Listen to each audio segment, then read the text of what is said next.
हरिओम तत्सत। मानसिक परेशानी के विषय में चर्चा करते हैं।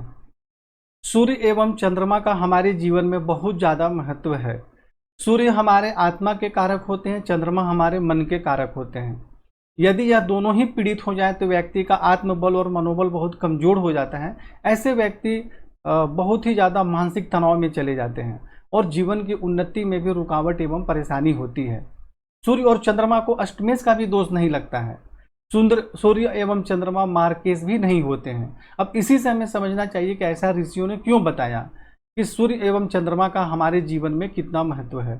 सूर्य यदि कुंडली में कारक हों या अकारक हों, उन्हें पीड़ित नहीं होना चाहिए। यदि वह पीड़ित हो जाते हैं तो उन्हें तुरंत उपाय करना चाहिए, प्रारंभ से ही उपाय करना चाहिए, ताकि हमें आगे चल के परेशानी ना हो। जैसे छोटे बच्चे होते हैं तब मानसिक तनाव उन्हें नहीं महसूस होता है, परंतु जैसे जैसे लोग बड़े होते हैं तो यही ग्रह और यही पीड़ित होने वाले ग्रह हमें बहुत ज़्यादा मानसिक तनाव में लेकर चले जाते हैं और कई प्रकार की परेशानी भी जीवन में होती है।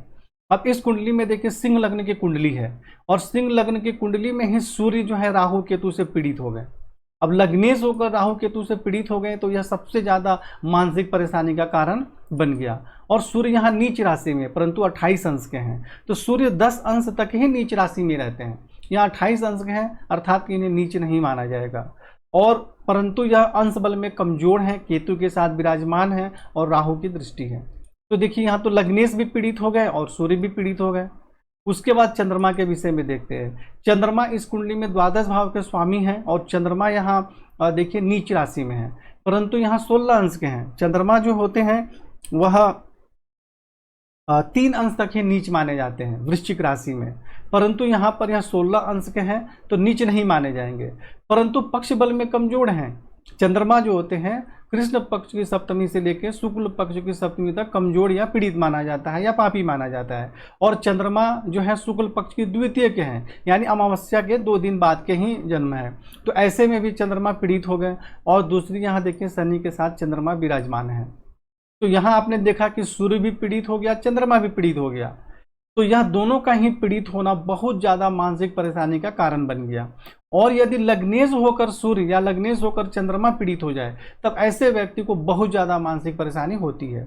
यदि आप लोग भी अपने कुंडली में देखिए, यदि सूर्य एवं चंद्रमा राहु केतु शनि से पीड़ित हैं तो उनका उपाय करना प्रारंभ कीजिए। सूर्य और चंद्रमा यदि पीड़ित हैं तो आप इनका मंत्र जाप करें, शिव जी की आराधना करें। ऐसे व्यक्ति को महामृत्युंजय मंत्र अवश्य करना चाहिए और सूर्य को जल अर्पित करें। सफ़ेद आंकड़े का जड़ भी धारण कर सकते हैं। और जो ग्रह पीड़ित करते हैं राहु केतु या शनि, उनसे संबंधित दान एवं उपाय करना है।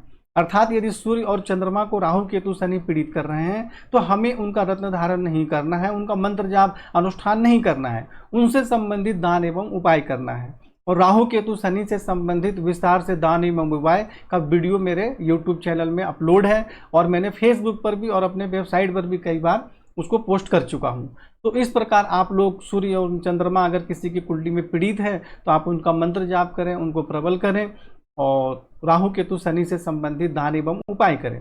और सबसे मुख्य, ऐसे व्यक्ति को महामृत्युंजय मंत्र जाप करना सबसे ज़्यादा जरूरी है। और आप मेडिटेशन भी करें और प्राणायाम करें, प्राणायाम करके फिर मेडिटेशन करें।